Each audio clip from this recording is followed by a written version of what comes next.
Peace. What's happening, good people? This gift here for Pay Us No Mind. And today we are talking about emails versus social media versus text messaging. Now, y'all know how this go. I run my mouth about the topic at hand for the first 15, 20 minutes. Then we get into the live chats, comments, all of that good stuff, man. If you haven't subscribed to the channel, make sure you do that. If you have not subscribed to the channel, make sure you do that. If you have subscribed to the channel, click the bell icon so YouTube could still ignore everything and not send you any notices. If you really want to keep up with me, man, join the membership and join the email list and text message and all of that good stuff, because that's how you really get notified what's popping. Now, this topic at hand that I got is something that was developed from the membership, right? You know, this is something that was developed from the membership, because what I'm working on within the membership is just like a whole breakdown, like a deep dive into community building tools, like all of these different services for you to be able to like text message fans and stuff that even allows you to like DM fans, and just kind of breaking down what the offer is, what the gotchas are, like in terms of how much you pay per message, but for the carrier, not from whatever you pay for the service. Because with a lot of that stuff, there are a lot of gotchas, you know, where it's like you could sign up and pay a base fee and then end up paying a whole bunch of other fees that you didn't even know were there. So it's like going over that in detail and stuff. So that's something that we're going to be breaking down for the membership. Now, anybody that wants to join the membership, is links in the description box. It's the YouTube feature underneath the video where you see the visuals, and I believe it should be something in the live chat as well. Now, just outside of like the tools, just from the point of the concept of email and text and social and stuff like that, I'm kind of like fascinated in the way these things play out, because it's like I got friends who are very active on social media, and they have friends who are very active on those social media platforms as well, Instagram and stuff, and they do phenomenal when it comes to sales and stuff like that, because all they got to do is post to Instagram and they'll get sales. But then you got artists who don't have like a super active audience on these social media platforms, and they struggle a lot. So it's like you look at it and you say, okay, you know, because everybody kind of like cultivates people within marketing to get the emails, because they say, well, emails, you can control emails, right? You got direct access. You can send people something whenever you want to. And that's the big advantage of email. You could force the issue. It's 100% delivery rate. Everybody you send an email to get that email, unless the email bounces or something like that. Like it's something wrong with their email communication. That email is going to get delivered. Then it just becomes a matter of how they feel about you, right? Whether they want to open that email to read what you sent them, but they get it. With social media, there is no guarantee that the person is going to get the message that you post. There is no promise that that person is going to get the message that you post. So you put up something, maybe somebody sees it, maybe nobody sees it. Who knows? So that's like the advantage that email has over social, is the aspect that everybody gets it. Now, when I think about it, I'm looking at it, right? And I'm like, I don't know if email is as valuable as people try to make it seem that it is. So it's like with email, I would say the key drawbacks to email are: one, timing. Timing is crucial, right? Now let me check something with you guys to make sure we're all good, right? Yeah, bang. Yeah, so timing is crucial, because everybody is not in the space to do what you want them to do when they get a notification from you, a message from you. So that's like right now, I'm live streaming. Somebody send me an email. to check out their new album. Let's say I go to a screenshot or something like that where I'm off camera. And now that I'm off camera, I could check stuff like my email because y'all don't see me. I'm hidden. So I check my email. I see that they sent me an email. I open the email up. Now it's in my reds. It ain't highlighted no more. So when I go back to my email, it's not going to be like, here's something that you should check out. So now it's not in a list of, hey, here's some new stuff for you to check. And then I've already opened it. And I'm telling myself, okay, well, after the live stream, I'm going to get back to it and I'll check it out. But after my live stream, I go back to my email and there's 20 other emails. And now your email is like all the way down at the bottom. And then all of these ones are saying, hey, you haven't checked these out. Open us. Hey, open me. Right? So it's like email, 100% delivery rate. But that doesn't mean that I am able to do anything that you want me to do when I get it. So that's the thing with email. Everybody gets it, but maybe they're at work and can't listen to anything. You know what I'm saying? Maybe they're checking their phone while they're at their kid's birthday party or something like that. So it's like the space where they are, they might not be able to do what you need them to do when they check and see. Now, when you look at something like email from the standpoint of like the steps involved, because with everything, and that's what I'm saying, like with this is all a part of like a customer funnel. And that's another thing that we're covering on the membership too, taking a deep dive into customer funnels and breaking down the aspects of a customer funnel and applying it to different platforms and how these funnels play out on these different platforms and what different metrics on these platforms translate to the aspects of a customer funnel.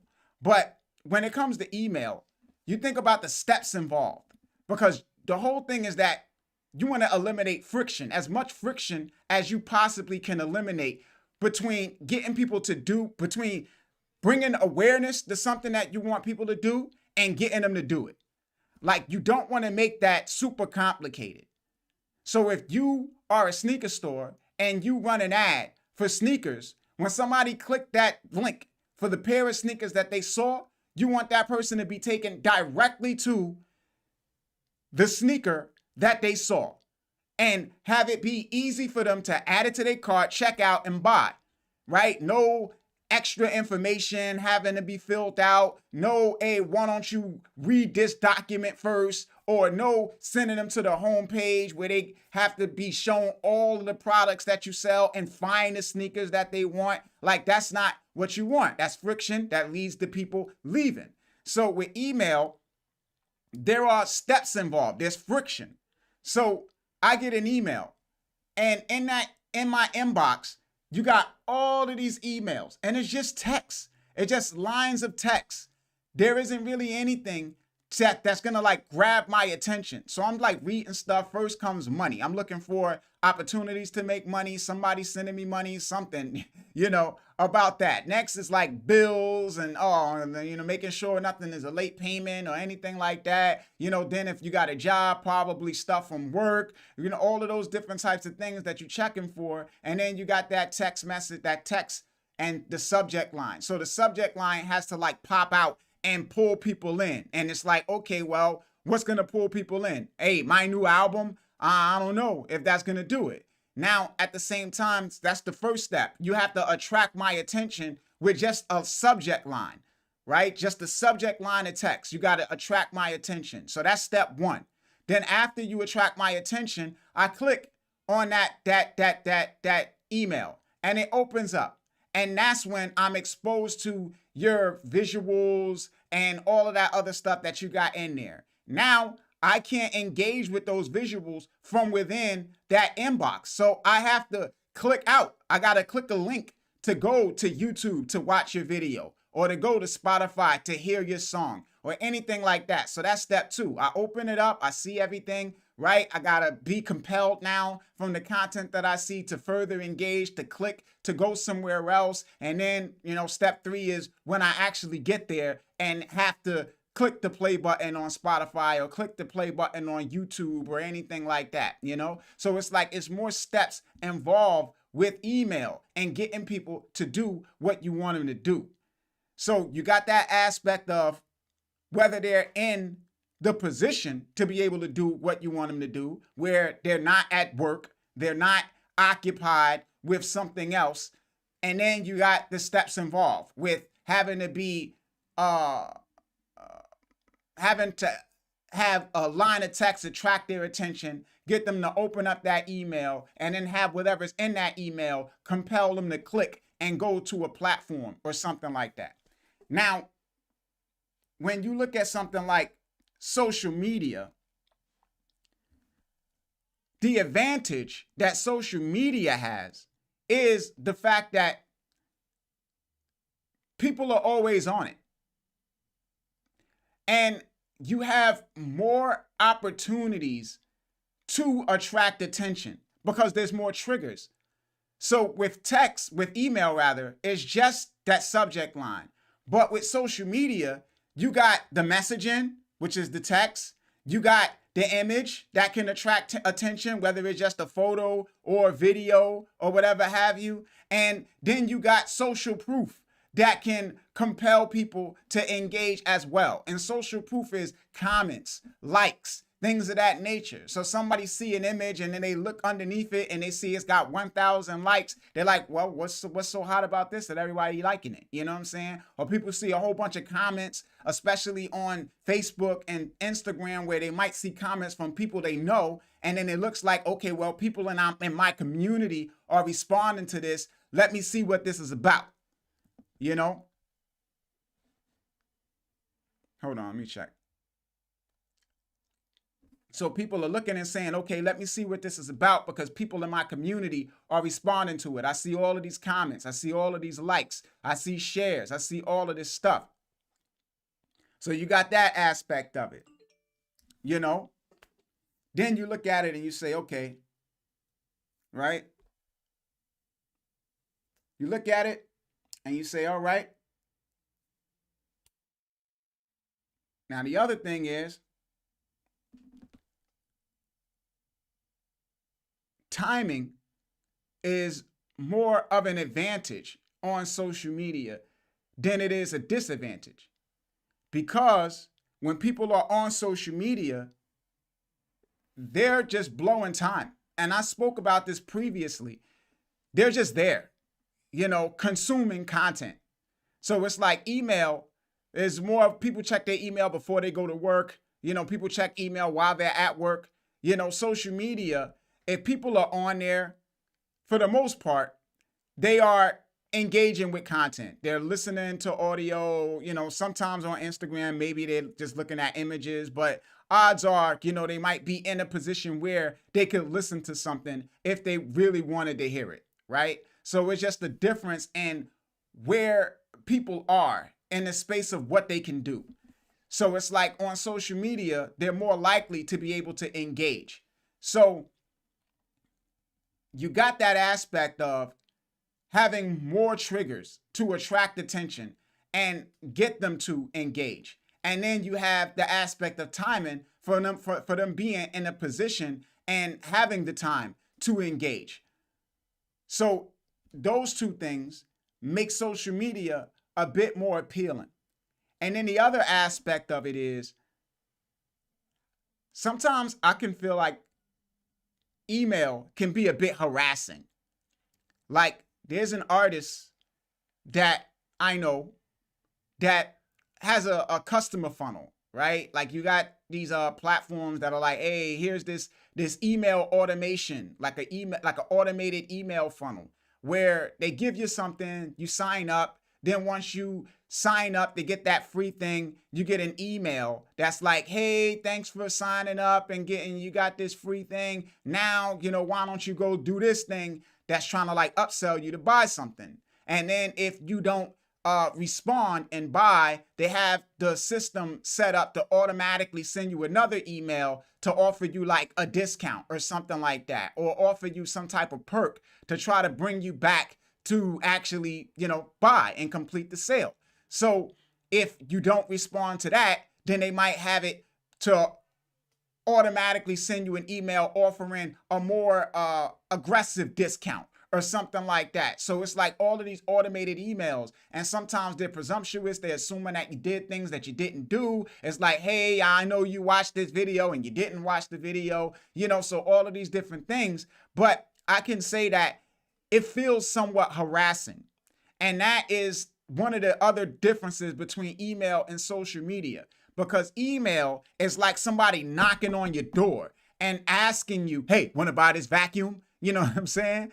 Somebody putting something in your email, in your mailbox, where you keep getting letters from somebody asking you about making a purchase. Somebody calling your phone, sending you text messages where you just feel like, yo, man, leave me alone. And that's why people be like unsubscribing from mailing lists, where they're like, yo, okay, enough. Because at first, a lot of times you get emails from people that you don't care to get emails from, but you're just too busy to unsubscribe. But once it gets to a point where you're just like, all right, this is a bit much, then you unsubscribe. So it's like with email, it can feel like that when you start getting a lot of them. So people can't really like aggressively contact people with email. So email, you're talking about maybe once a week, maybe once every other week or something like that, depending on what you're marketing and what the person has interest in. Because if you do it too much, people are like, yo, what's up? And even if you do it infrequently, people might still feel like, oh my God, why is this guy contacting me? Versus social media, where Instagram, Twitter, things of that nature, it's kind of like you're just on the block, right? Like we're on this block. And when you step outside, you see everybody that's outside. So if somebody is on the block and they got a lemonade stand set up across the street, you come outside. If you thirsty and you want to drink some lemonade, you will walk over across the street and buy a cup of lemonade. But if you're not thirsty, it's just the lemonade stand across the street. It ain't bothering you. They ain't asking you to buy nothing. So that's like what social media is. Everybody on the feed is just on the block. You open up the Instagram account, you scroll through it, and oh, there goes Joey across the street. There goes Linda turning the corner. There goes Susan on her way to the store, right? Nobody is asking you for anything. Nobody is asking you to do anything. They're just there. And with email, people are contacting you directly and asking you to do something. Asking you to check this out, asking you to do something. So it can seem a bit more intrusive, right? So that's like one of the another key aspect between the differences between something like email and social media. Email can seem far more intrusive than social media, which is just like, hey, we just happen to be in the same space. You're here, I'm here, we're both in the supermarket, we're both in this club, we both are here. Yeah, so it's like that's how social media kind of like operates. Now, again, because of all of these triggers with the images and the messages and the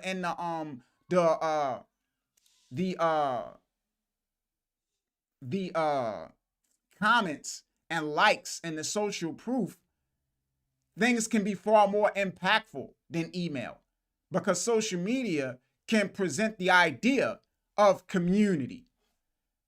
Again, they show you stuff that your friends like. You see your friends comment.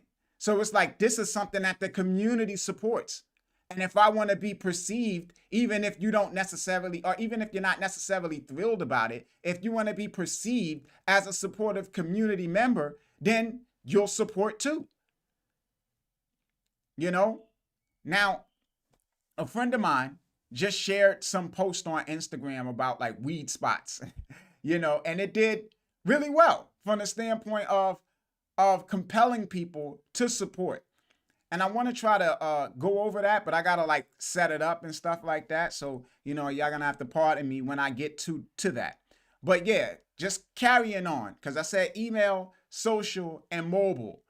So with mobile, again, it's even more potent than email from a delivery rate and even from a response rate, because email, people got to check their email. So you're waiting for people to check their email. Some people check their email infrequently, like maybe Like if people don't have a job that requires them to like be in their email, like you got people who got labor jobs, stuff like that, construction, those types of people don't be checking their email all of the time. You know what I'm saying? Like, so they might be checking their email once a week or something like that, man. I know people that check their email every other week, right? Sometimes once a month or something like that, man. Some people super infrequently. And for those folks, I mean, you know, good luck with email. So mobile works better because that's on your phone and you got your phone with you 24/7. Your phone is always with you. And a text message hits your phone like a mobile fan club text message hits your phone like any other text message would, right? Your phone rings, you know? So you got your phone with you, your phone rings or your phone dings, like you got this text and you're like, oh, who's texting me? So you're gonna respond when you get a text. So people get it 100%. Everybody that's on your list gets it. And then people are far more likely to open it when it's a text. But at the same time, it's subject to the same issues with timing from the standpoint of, yeah, I opened it, but can I do what you want me to do right now? You know what I'm saying? Am I in the car with my kids driving them somewhere and I just was like, all right, let me see who texts me right quick? You know, am I cleaning up my house and I just checked and see, okay, let me see who texts me right quick. All right, cool. I'll get back to that in a minute. Let me finish cleaning up, you know? So it's like, it's the same thing. So yeah, 100% delivery rate, high open rate, but at the same time, can they do what you want them to do? So it's like, those things are effective when it's a numbers game, right? When the numbers are really high, you can convert people and stuff like that because everybody gets it. But from the standpoint of engagement, I don't know if it's, not to say that it's not valuable, but I don't know if it's like something where you look at it and you say, I'm going to do this instead of social media. Like all of these things I feel like work great together, where email, text message, when you got something really important and really valuable to like send out, then yeah.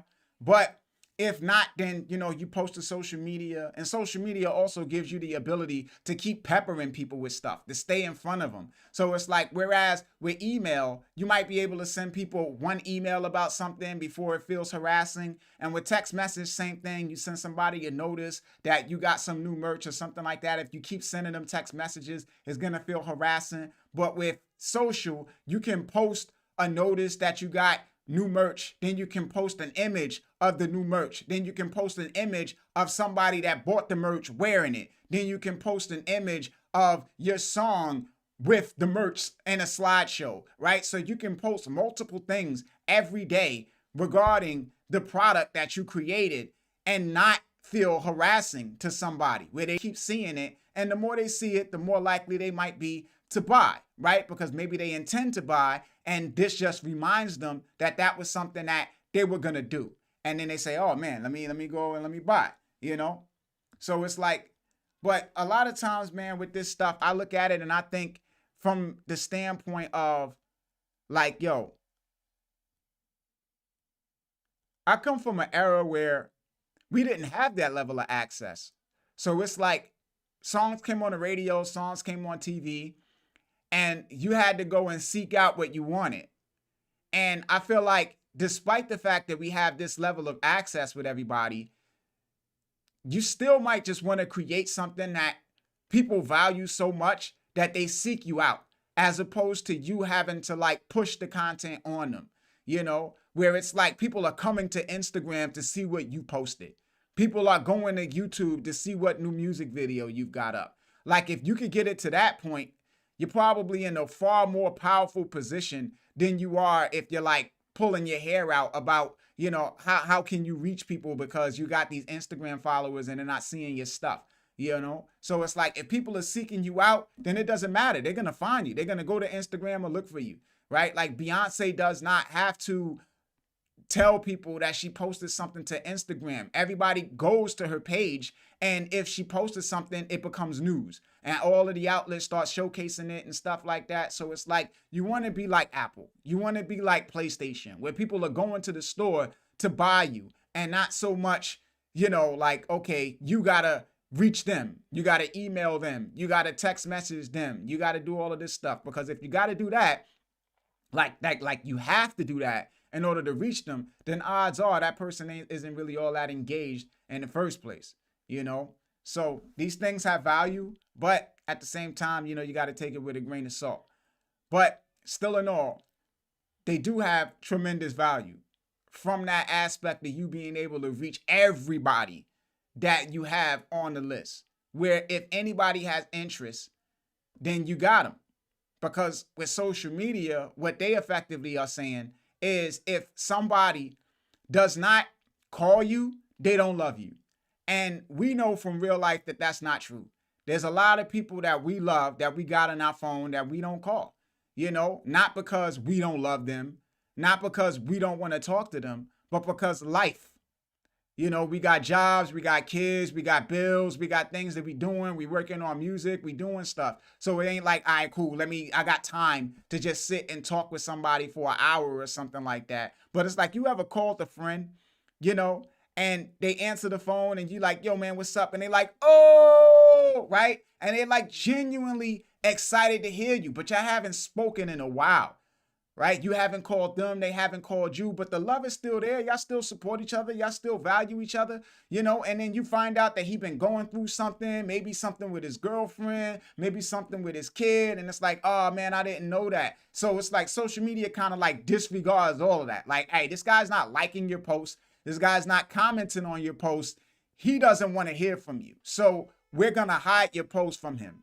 So that's something that, text and email allows you to overcome. Fans that aren't either active on social media or just are what you call like spectators. They just look, but they don't engage. They're still fans. They still care. And email and text allows you to still communicate with them and reach them with a message. Now, I'm going to see if I can pull up this thing from my boy and show y'all, right, what he did.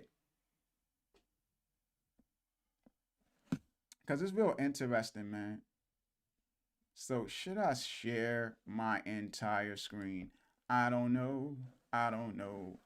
Hold on. That'd probably be easier than having to sign in with all of this stuff. So let me see. Where is Carmen Sandiego? Carmen Sandiego. Where on earth could she be? Where on earth could she be? All right. Let me see if I could pull it in. Screen capture. Hold on, y'all. And I'm sorry to be experimenting on y'all live, but it is what it is. All right. So let me make sure that I can see y'all, or that y'all can see me.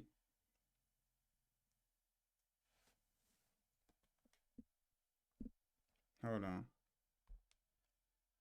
Yo, YouTube kind of like shoves shorts down everybody's throat, man. Like soon as you open it up, it's like right there. They're like, you gonna watch these shorts and you gonna love them. All right, cool, bet.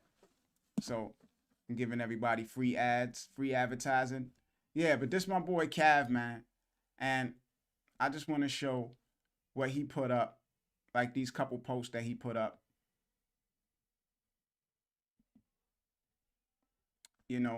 So you got this whole thing where it's like bring back weed spots. Oh, all right, bring back weed spots. And this was an extension of another post. I wish I could find it, or I'm going to see if I could find it. But he had put up a post earlier, which was like audio talking about the cultural significance of weed spots, where it was like, it was this hood staple. like basically painting them as local small businesses, you know, and supporting the local weed shop was like supporting local small businesses. And now that they have legalized weed, people can go to these big stores and buy weed, legally. But you got all of these people who got arrested for having weed shops. And a lot of them got these records that are following them around like herpes. They can't get jobs, stuff like that. And also, on top of that, some of them are still in jail for selling weed. So he addressed that issue and covered it from the top from that standpoint, talking about all of that, and it all is constructed around a song that he has as well. So it's like a song mixed in with merch, mixed in with messaging. So it's like it's a important message. It's one that resonates with people because people remember weed spots and, going to the weed spot and all of that different type of stuff, man. So it's something that holds a certain type of affection with a group of people. And he tapped into that with that. So it's like, that's the thing. This is the thing too, to recognize with selling merch. Because a lot of times when artists want to sell merch, they want to slap their face on a shirt or their name on a shirt or their album cover on a shirt. But people wear stuff that represents something. People wear stuff that says something about either them or a topic that they care about or something like that. It's a form of expression. Fashion is a form of expression. And that's something that you got to recognize when you creating merch. So here, he created the narrative around the merch that also feeds into the song. And I'm going to see if I can find the audio in a minute. But yeah, he says, appreciate the feedback and even more the dialogue. Thank you to those of you on my mailing list hitting up the pre-orders. This will be a limited drop. For those of you wanting early access before the rest go public tomorrow, slide up in my DMs or hit the comments. I want to hear from y'all. There's definitely a lot to discuss on these matters of black market, state control, because that's another thing he talk about, the state now controlling the marijuana and whether we should be trusting the government with the weed, over the local weed guy, right? But it's like an inclusivity in the marketplace. I'm about to light one for my midweek processing. Holla at me in the comments. We'd love to hear from y'all, right? So it's like, yeah, man, you had this post.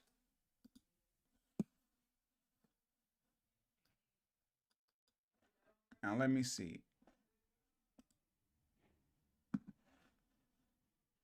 And this is something that's advantageous too when you are. We need to bring back weed spots. Oh, hold on. Sorry, yeah. Self-explanatory, man. We're in a new era right now. We're seeing cannabis being legalized recreationally in places where black and brown men primarily were arrested and their lives ruined, being pursued and criminalized for these same things.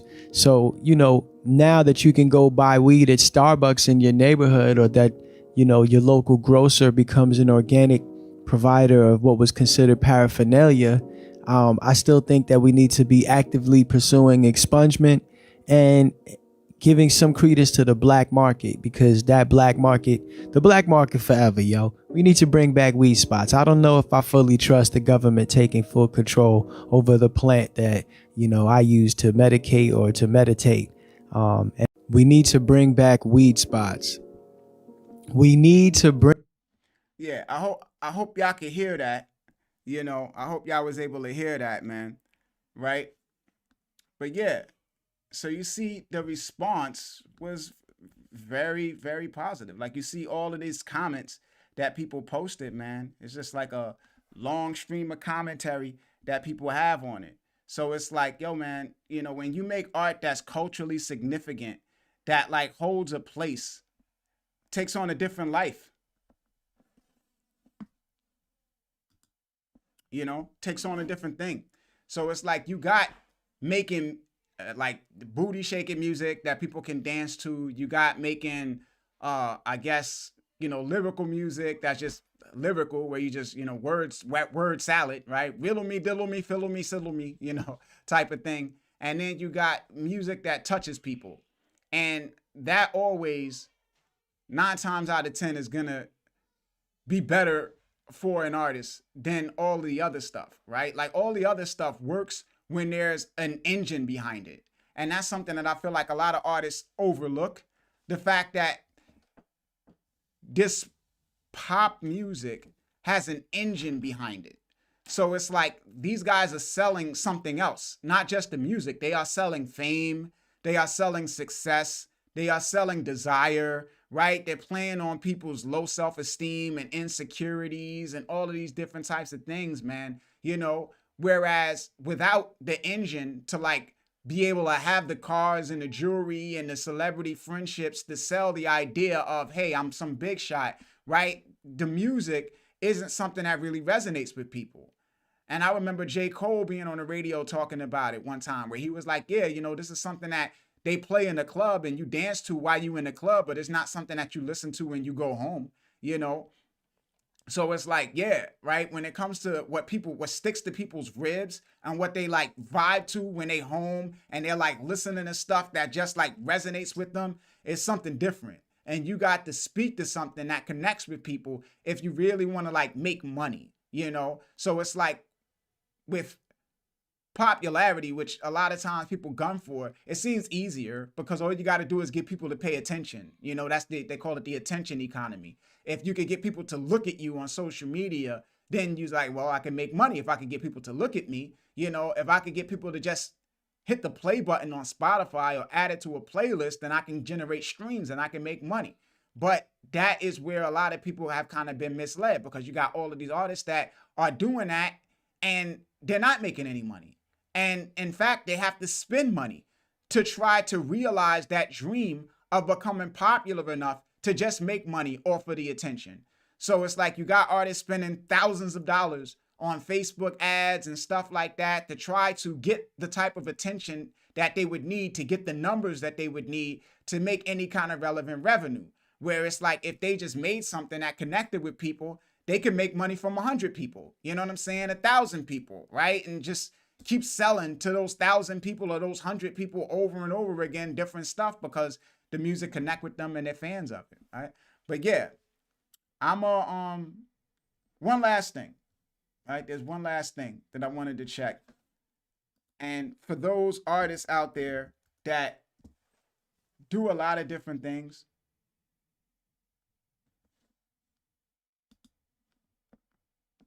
because Lander now has this thing called Lander Studio, which combines a lot of stuff, man. And they reached out to me, right? Where any artist that kind of like comes through me gets like $50 off of the service. But I was looking at it and I'm like, is it valuable? So it's like, I don't know how many artists out there are using AI services to like master their music versus like real people, or some type of mastering plugin for their digital audio workstation. So it's like this for me looks like a solution for maybe producers, because it's like they give them unlimited MP3 masters, 36 wave masters a year, unlimited distribution. So it's like the distribution thing comes with it. Then it's like 12,000 sample credits. So it's like, for the producers out there, do y'all be like using samples off of these platforms, right? Like, I don't know, or is it because I know producers and they wouldn't touch this stuff because this is not how they sample. They sample by like pulling out records and sitting back and listening to, like digging in the crates, and that's what they're sampling, the records that they have from their record collection and songs that they know of and love. They're not just like sorting through some database trying to find sounds. But I don't know, the producers I know are older. I don't know how young people are kind of producing, whether they are doing that or whether they're just using what's in the software program that they use, like the library that the software program that they use does, right? Then you got online collaboration tools, which is like basically video collaboration. So two people can live stream where I'm talking to you and we can connect the software program that we use to record from and play audio from that. So that was an interesting feature as well. Then it's like amazing plugins and VSTs, Vocaline, Project 5, Lander FX Suite. So it's all of these. So they say $2,000 of extras, right? That they give an artist with this service. So yeah, I mean, it's different. I'm gonna do a video on this, man, just breaking it down in detail. But I just wanted to run it by y'all while I got y'all here to see if any of this kind of like appeals, right? If you find any of this appealing. But yeah, let me tap into the community. Let me see what y'all talking about. See who in the building. Shout everybody out. And then move on to the next thing. On to the new, but the rest start doo-doo. From radio to the video to Arsenio. Tell me, yo, what's the scenario? Now, yeah. So I got the membership program, man. So we're going to be taking deep dives into community building and memberships and all of that different type of, not membership, memberships we'll get to. But yeah, for now, it's community building and the tools that you can use from the mobile fan club building apps and all of these new things that I have discovered and came across and how they can be best utilized, as well as like customer funnels and how you are like building awareness with fans and driving them into engagement and using that engagement to move them closer to a sale, and how that plays out on Facebook versus Instagram versus Spotify versus all of these different platforms to really get an idea of where you can get the best value for how you like to operate. So those are things that we're going to be covering within the membership. So, you know, you can become a lifetime member. It's only $100 for life, you know, and you have access to everything that I'll be doing for free or for that one-time $100 fee. Or you could become an annual member where you just pay $10 for the year and you have access to everything that I do this year, you know, and access to that forever, right? But anything that I do outside of that, nah. And there's some other perks that come with being a lifetime member as well, like, you know, live streams and stuff like that. So some of these things I'll be doing, like live tutorials and things of that nature, right? And even webinars. And I know everybody can't make it to a live stream to watch a webinar at the same time. So what I'm doing is the webinar will be live for everybody that can participate, but the pre-recording for everybody that watches after, I have office hours. So anybody can shoot me a text or reach out to me on Discord between 9 to 5 to talk about anything that they want to discuss from the video. So while you're watching the video, you could just hit me up and be like, yo, Gift, oh yeah, you said this. Can you explain that more? And I'll respond, you know, between the hours of 9 to 5. So this is, like I told y'all before, my whole thing has been for a while now, community building, trying to construct something that, you know, carries more value than just uploading YouTube videos, right? Building legacy, trying to help artists kind of like develop and grow something, you know, like that's where I'm at with it, man. But yeah. Let me see. Shout out to folks that's here. Mad Spitter, my guy, was good. Long Distance Traveler. Orion, what's up? Zope Belafonte was good, man. Good to see you guys in the building. Much love, man. I always support the fact that y'all tune in and support the channel, man. Always, you know. So, yeah, this is what we up to, man. This is where we going. I hope y'all enjoyed the show, right? I don't know if anybody got questions about anything, but I'm going to give it a few minutes for anybody that feel like they got something that they want to share or something that they want me to like talk about or something like that. You know, definitely post, man. Speak now or forever hold your peace, as they say. You know, we got Orion, salute, very insightful. Yup, could hear it. Weed spots. A successful long distance traveler says a successful Nashville songwriter heard my song Hurricane Change and reached out to me, said he liked my stuff and wants to explore writing together. So that was exciting. Yo, that's what's up, man. I think that's the fun thing about the internet, man. The fact that anybody can come across anything and then reach out to somebody and build. You know, when I was doing music, that was like, I think, the most, I think, incredible thing to have producers from like France and Sweden and all over the world hit you up and be like, yo, man, I really love what you do. Here's a beat. Can you rap over it? You know what I'm saying? And now you got collaborations with people in Scotland and Ireland and Sweden and all this other stuff, man. It's like a really incredible thing. Zope Belafonte says, most of them AI programs for mastering messes up your mix, and a lot of the samples are trash or either flags your YouTube channel for content ID, then it's a problem with other producers using them. Best thing I think is just to post every day and gain awareness because the algorithms are all jacked up for payola scams. Yeah, I mean, those are two different things he's talking about. First, talking about the samples and stuff, man. Yeah, but I think Lander is one of the more diligent distributors, and that might be annoying to a lot of artists. Like, I don't even know if a lot of artists really value that level of diligence that they exercise with it. But hold on. I don't know if, right, a lot of artists value what they do. So it's like when an artist goes to distribute a release with Lander, because they do the sampling thing, they have a more aggressive system for identifying when a song has samples in it. So not just the samples that they have, but like any kind of sample. Like, it's super aggressive. So it's like if you got anything buried in there, you'll get a notice from them that's like, hey, we spotted this sample. Can you upload proof that you have permission to use it? And if you can't provide proof that you got permission to use it, then they don't allow you to distribute the release. So they are like one of the most strict digital distributors in regards to policing the usage of samples that I think is on the market, man. It's like you can get away with a lot with DistroKid, TuneCore, CD Baby, stuff like that. They're not that aggressive in tracking that stuff. But Lander, like, they be catching everything, man. You know, and then you gotta like upload receipts and or upload some type of document and things of that nature. So I can see why a lot of artists might not enjoy something like that, because, you know, music for the most part is catch me if you can, right? People use samples like crazy, and it's just like, well, when somebody knock on my door and say, hey, knock it off, I'll knock it off. But until then, I only slow down when I get pulled over for speeding.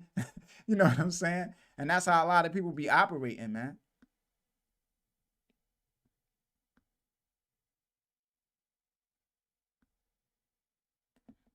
'05 Dynasty says, yo, hey, what about knowledge panels? This is why I create original from scratch. Yeah, I mean, those Google knowledge panels, just like, this is where your online presence comes in. Like, not just having a social media account, but having things that feed data to Google. So you have like metadata, and this is where search engine optimization comes in. Metadata. You got like schemas, where it's like when you have a web page and you put your name between H1 tags, then they know, okay, this is a headline, right? And then you have metadata that says, hey, this is an artist name, and here's this artist, and here's this artist releases, and stuff like that. And then Google can read that metadata and say, oh, this is GIF, and this is a song from GIF, and GIF is a musician, and this is GIF's bio. And that's something that it can create the knowledge panel from. So it's like when you have things, like you have a presence on things that are data rich, like Genius, uh, Shazam, uh what's another one, uh some of these places that fans go to consume music. Like, I forget this one platform, but it's a place where people go to rate music, like they rate albums there for like album collectors. But that's a spot. Last FM is another spot. Like, it's all of these different places that you could go to like put up stuff, to have metadata be collected to identify, you know, who you are.